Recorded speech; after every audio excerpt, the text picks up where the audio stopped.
Hello friends. तो कैसे हैं आप लोग। तो फ्रेंड्स, सबसे पहले आप लोगों को हैप्पी सरस्वती पूजा। तो 2025 का साल आप लोगों के लाइफ में एक सरकारी जॉब जरूर लेकर के आए, यही मैं सरस्वती माता से प्रार्थना करता हूं। और तो चलिए फ्रेंड्स, वंस अगेन आप लोगों को happy Saraswati Puja to one and all. तो चलिए आज मैं आप लोगों को सार संग्रह करा देता हूं। और देखिए, आज का सेशन जो है वो थोड़ा लेट हो गया क्योंकि मैं थोड़ा बाहर गया हुआ था, अभी आया हूं। तो आपके लिए मैं यहाँ पर सेशन लेकर के आ रहा हूं। तो चलिए मैं आपको आज करा देता हूं सार संग्रह। तो चलिए हम लोग देख लेते हैं अपने सार संग्रह के क्वेश्चन को। तो भाई देखो, आज मैंने पॉलिटी और हिस्ट्री का क्वेश्चन यहाँ पर लेकर आया हुआ हूँ और एक एक टॉपिक करके मैं इसी तरह आपका पॉलिटी, हिस्ट्री, ज्योग्राफी, बायो सभी के क्वेश्चन कराता चला जाऊंगा। और यहाँ पर एक टॉपिक आपका पॉलिटी का कंप्लीट कराया है और एक टॉपिक आपका हिस्ट्री का कंप्लीट कराया है। तो दो टॉपिक आज मैंने कंप्लीट कराया है, पूरा दो टॉपिक मैंने उठाया है यहाँ पर और दो टॉपिक आपका आज कंप्लीट हो जाएगा, एक पॉलिटी का और एक हिस्ट्री का। तो चलिए हम लोग देख लेते हैं अपने क्वेश्चन को। तो देखो भाई, रेगुलेटिंग एक्ट 1773 द्वारा सर्वोच्च न्यायालय की स्थापना कहां की गई। तो पहला यही याद रख लेना कि 1773 के द्वारा, रेगुलेटिंग एक्ट 1773 के द्वारा जो है सर्वोच्च न्यायालय का स्थापना किया गया था। एक पॉइंट यहां ये याद रख लीजिएगा, कहां पर किया गया था सर्वोच्च न्यायालय का स्थापना। तो कोलकाता में किया गया था, कलकत्ता में जो है सर्वोच्च न्यायालय का स्थापना किया गया था। और कब किया गया था, तो 1774 में किया गया था। तो चार बात आप लोगों को यहां पर ध्यान रखते हुए चलना है। सर्वोच्च न्यायालय का स्थापना रेगुलेटिंग एक्ट 1773 के द्वारा किया गया है, ठीक, फर्स्ट बात।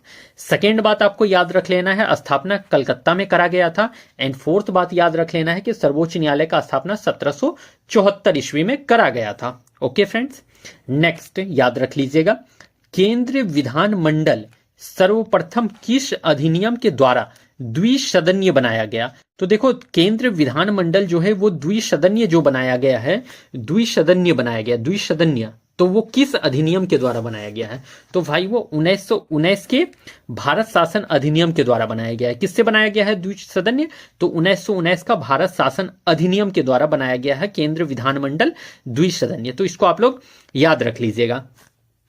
ओके, नेक्स्ट यहां पर क्या याद रख लेना है, भारत के राष्ट्रपति को अध्यादेश, जो भाई ऑर्डिनेंस होता है, ऑर्डिनेंस होता है, वो जारी मतलब निर्गत करने की शक्ति किस अधिनियम से प्रेरित है। तो देखो, वो भारत शासन अधिनियम 1935 के तहत ही जो है राष्ट्रपति जो है अध्यादेश, ऑर्डिनेंस जारी करते हैं। इसको आप लोग ध्यान में जरूर रख लेंगे।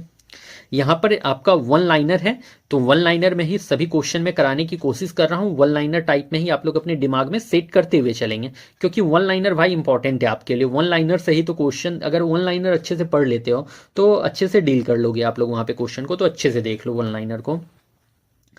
प्रांतों में द्वैध शासन किस अधिनियम के द्वारा लागू किया गया। तो यहां क्या पूछा है, प्रांतों में द्वैध शासन, डायरेक्टली मतलब पूछा है कि प्रांत में जो लागू किया गया था तो वो किस अधिनियम के द्वारा लागू किया गया। सिंपल सा याद रख लीजिएगा, वो भारत शासन अधिनियम 1919 के तहत जो है प्रांतों में द्वैध शासन लागू करा गया था।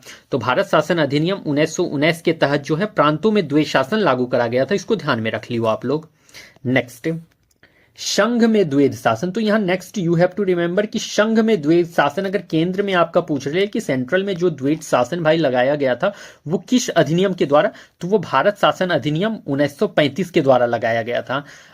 अगर आपसे पूछा है यहां पे क्या पूछा था, प्रांत में द्वैध शासन, तो भारत शासन अधिनियम 1919।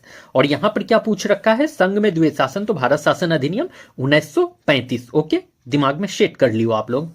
साइमन कमीशन का गठन क्यों किया गया। तो भाई देखो, साइमन कमीशन का गठन जो किया गया था वो 1919 की अधिनियम की जांच करने के लिए किया गया था। क्यों किया गया था, तो 1919 की अधिनियम की जांच करने के लिए किया गया था। और साइमन कमीशन में कितने मेंबर थे, तो 7 मेंबर थे टोटल। ठीक है, साइमन कमीशन में कितने मेंबर भाई, तो 7 मेंबर थे टोटल। इसको भी ध्यान रख लीजिएगा। भारतीय संविधान सभा का गठन किसके अंतर्गत किया गया। तो देखो, भारतीय संविधान सभा का गठन जो हुआ कैबिनेट मिशन 1946 के तहत जो है संविधान सभा का गठन किया गया था। और कैबिनेट मिशन का एक और काम था, वो काम क्या था, तो अंतरिम सरकार का भी गठन करना जो है कैबिनेट मिशन का ही काम था, अंतरिम सरकार। तो कैबिनेट मिशन का 2 काम था, 2 काम याद रख लीजिएगा। एक तो कैबिनेट मिशन ने अंतरिम सरकार का गठन किया है और एक क्या किया है, तो संविधान सभा का गठन किया है। तो कैबिनेट मिशन का 2 काम, एक अंतरिम सरकार का गठन और एक संविधान सभा का गठन। ये 2 पॉइंट आप लोगों को ध्यान में रख लेना है। और कैबिनेट मिशन का गठन कब हुआ है भाई, तो 1946 याद रख लियो आप लोग। कैबिनेट मिशन द्वारा प्रस्तुत योजना के अनुसार संविधान सभा में प्रतिनिधियों का निर्वाचन किस अनुपात में होता था? तो देखो यहां पर क्या होता था, संविधान सभा में जो है ना वो 10 लाख की जनसंख्या पर एक सदस्य को चुना जाता था। संविधान सभा में जो है 10 लाख व्यक्तियों में से एक व्यक्ति को संविधान सभा का मेंबर चुना जाता था। तो ये आपसे पूछ सकता है कि कितने में एक को चुना जाता था, तो 10 लाख में एक व्यक्ति को चुना जाता था। ठीक है, तो 10 लाख में एक व्यक्ति को संविधान सभा का मेंबर जो है चुना जाता था। इसको ध्यान में आप लोग जरूर रख लेंगे।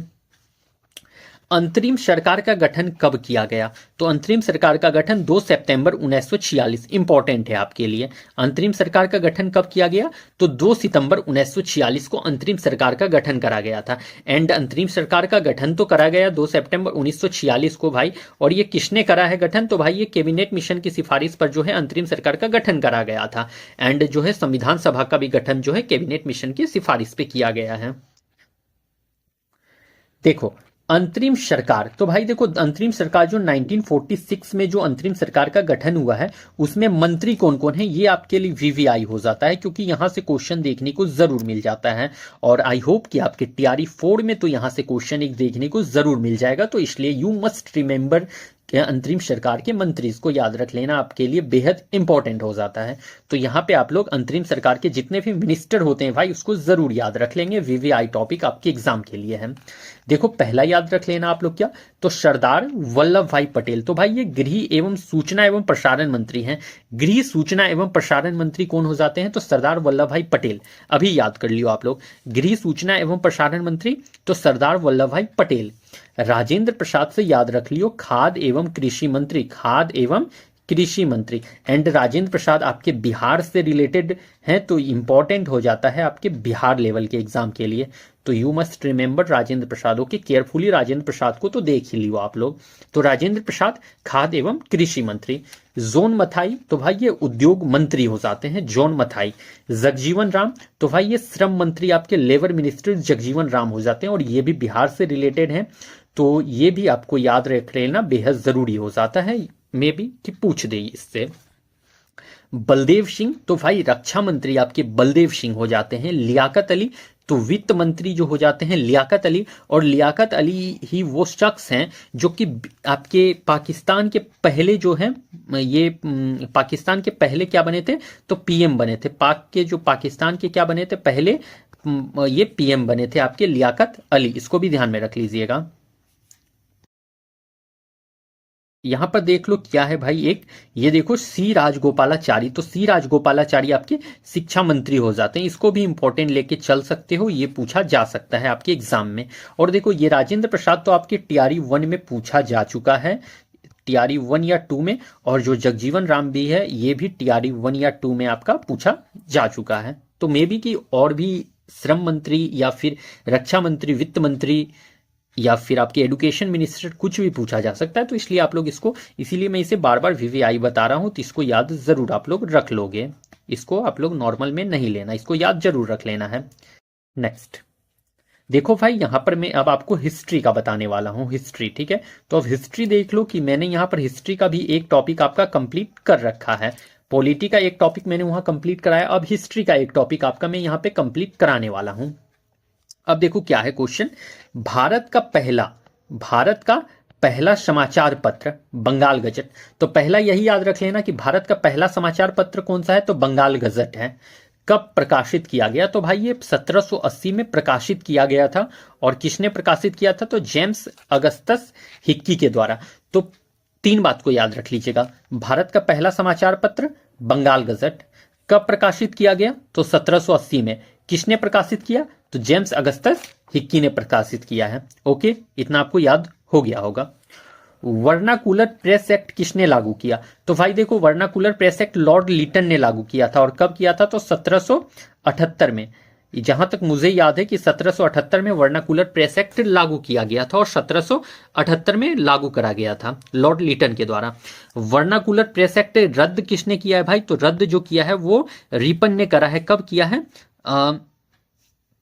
1782 में। 1782 में जो है लॉर्ड रिपन ने जो है वर्नाकुलर प्रेस एक्ट को रद्द किया है। अगर देखो डेट यहाँ पर मुझे थोड़ा डाउट लग रहा है, अगर गलत हो तो आप लोग जरूर कमेंट करेंगे, ठीक है।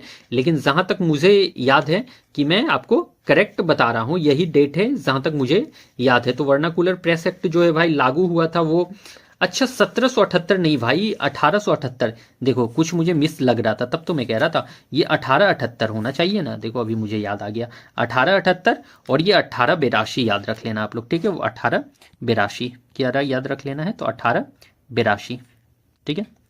तो वर्नाकुलर प्रेस एक्ट लागू कब हुआ है, तो 1878 में, और रद्द जो किया गया है वर्नाकुलर प्रेस एक्ट को रिपन के द्वारा वो 1882 में रद्द किया गया है, ठीक है। देखा यहां पर थोड़ा मुझे डाउट लग रहा था, इसलिए मैं कह रहा था चेक करने, देखो फिर याद आ गया मुझे।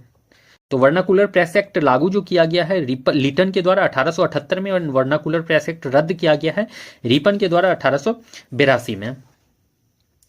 1866 में संपादित ज्ञान प्रदायिनी पत्रिका, तो क्या भाई ज्ञान प्रदायिनी पत्रिका ये कब संपादित हुआ है, तो 1866, डेट के साथ याद रख लीजिएगा। तो ज्ञान प्रदायिनी पत्रिका 1866 में प्रकाशित हुआ है। किसने संपादित किया था, तो नवीन चंद्र राय ने इसे संपादित किया था। अल हिलाल एवं अल विलाग प्रकाशित किया, तो अल हिलाल एवं अल विलाग जो है भाई वो अबुल कलाम आजाद के द्वारा प्रकाशित करा गया था। अल हिलाल एवं अल विलाग ये किसके द्वारा प्रकाशित किया गया है, तो अबुल कलाम आजाद के द्वारा। अमृत बाजार, तो भाई ये अमृत बाजार किसने किया है, तो शिशिर कुमार घोष के द्वारा इसका प्रकाशन किया गया है अमृत बाजार का। ओके नेक्स्ट, पत्रकार की कर्तव्य का निर्वहन करते हुए जेल जाने वाले प्रथम भारतीय, तो भाई वो बाल गंगाधर तिलक थे, जो कि पत्रकार का जो कर्तव्य था उसका निर्वहन करते हुए फर्स्ट टाइम जो है जेल गए थे। तो आपके बाल गंगाधर तिलक थे। और बाल गंगाधर तिलक के अर्थी को एकमात्र मुस्लिम जिसने कांधा दिया वो कौन थे, तो शौकत अली। इसको भी जरूर नोट डाउन कर लीजिएगा।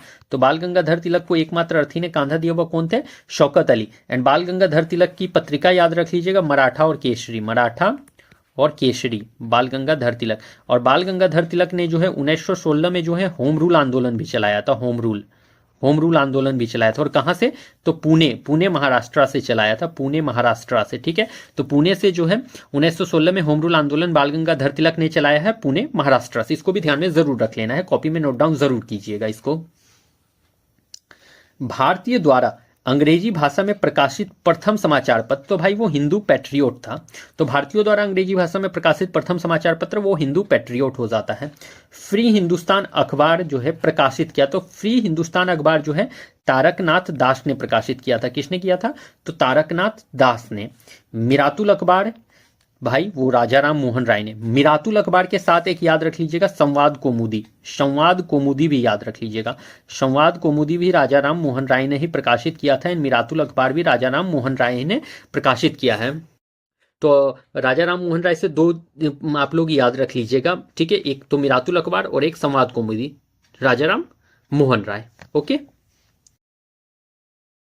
अरे हरिजन पत्रिका के प्रारंभकर्ता, देखो प्रारंभकर्ता ये गलत लिखा गया, तो प्रारंभकर्ता कौन थे, तो महात्मा गांधी। हरिजन के प्रारंभकर्ता भाई वो महात्मा गांधी हो जाते हैं।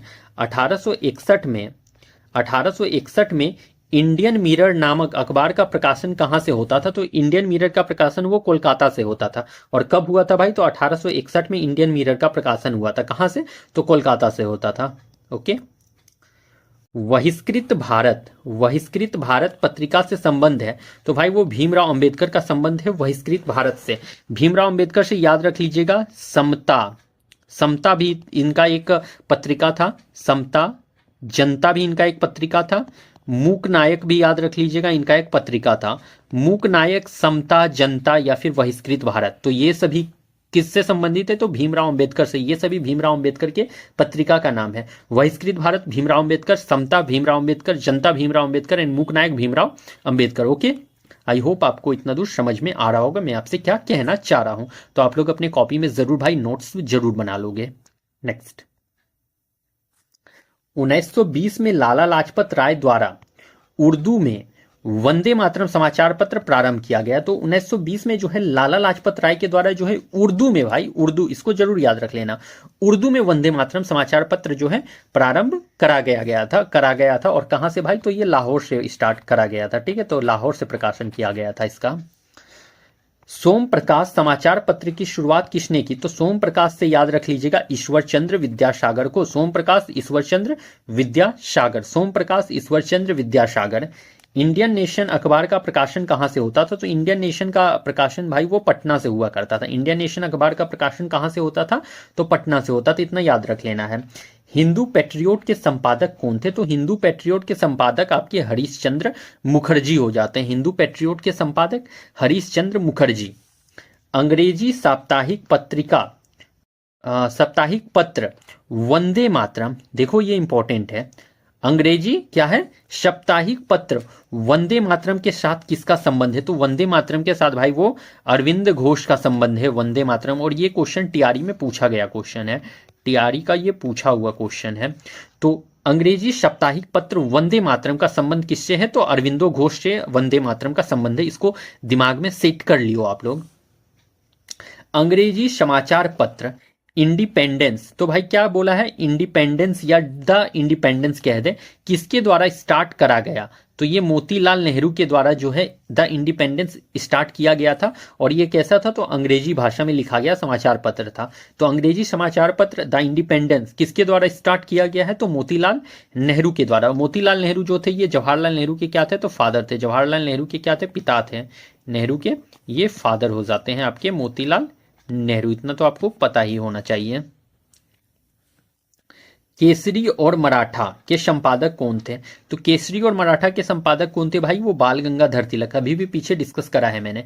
केसरी और मराठा बाल गंगाधर तिलक। और बाल गंगाधर तिलक ने क्या किया था? तो 1916 में होम रूल आंदोलन का स्टार्ट करा था, होम रूल आंदोलन को स्टार्ट किया था। और एक बात जरूर आप लोग ध्यान रख लोगे कि एनी बेसेंट ने भी होम रूल आंदोलन को स्टार्ट करा है, एनी बेसेंट ने भी होम रूल आंदोलन को स्टार्ट करा है, ठीक है। तो दोनों उससे याद रख लेना है, आपके बाल गंगाधर तिलक ने भी होम रूल को स्टार्ट करा है एंड एनी बेसेंट ने भी स्टार्ट करा है। बाल गंगाधर तिलक जो है वो पुणे महाराष्ट्र से इन्होंने स्टार्ट करा था। ओके, आई होप कि इतना दूर आपको बात मेरा समझ में आ रहा होगा। एंड बाल गंगाधर तिलक को एकमात्र मुस्लिम जिसने कांधा दिया था उनके डेथ पर, वो थे आपके शौकत अली। शौकत अली जो थे वो शख्स जिन्होंने जो है आपके बाल गंगाधर तिलक को कांधा दिया था। और बाल गंगाधर तिलक ही वो शख्स हैं, बाल गंगाधर तिलक ही भाई वो शख्स हैं जिन्होंने गणपति उत्सव और शिवाजी उत्सव स्टार्ट करा था। गणपति महोत्सव और शिवाजी उत्सव को जो है स्टार्ट कराया है, ठीक है। तो गणपति महोत्सव और शिवाजी उत्सव से किसका संबंध है? तो बाल गंगाधर तिलक का। इसको भी ध्यान में जरूर रख लेंगे आप लोग, भूलना नहीं है इसको भी। गणपति उत्सव और शिवाजी उत्सव से कौन रिलेटेड है? तो बाल गंगाधर तिलक। ओके, छाप लो दिमाग में। तो फ्रेंड्स देखिए, आज मैंने आपको दो टॉपिक कंप्लीट कराया है। एक तो पॉलिटी का एक टॉपिक लिया था जो मैंने कंप्लीट कराया, और एक आपका हिस्ट्री का एक टॉपिक लिया था जो मैंने आज आपको कंप्लीट कराया। कल जो मैं आपको नेक्स्ट टॉपिक आगे कंप्लीट कराऊंगा सार संग्रह का, ठीक है। और अगर जो भी हो सकेगा आपके लिए हमेशा मैं बेस्ट लाता हूं और लाता रहूंगा। तो चलिए फिर मैं मिलता हूं कल आप लोगों से, और आप लोग मेरे सेशन को जरूर लाइक करेंगे, शेयर करेंगे, एंड हाँ, सब्सक्राइब करना ना भूलें। आप लोग सब्सक्राइब जरूर करोगे भाई, आप लोग सब्सक्राइब नहीं करते हो तो मुझे मोटिवेशन नहीं मिलता है। तो आप लोग प्लीज सब्सक्राइब करो और करवाओ भी। तो चलो फिर मैं मिलता हूं कल आप लोगों से किसी नेक्स्ट वीडियो के साथ। तब तक के लिए आप लोगों को thank you and best of luck. अपने पढ़ाई को अच्छे से कंटिन्यू रखें, and once again happy Saraswati Puja to one and all. Bye.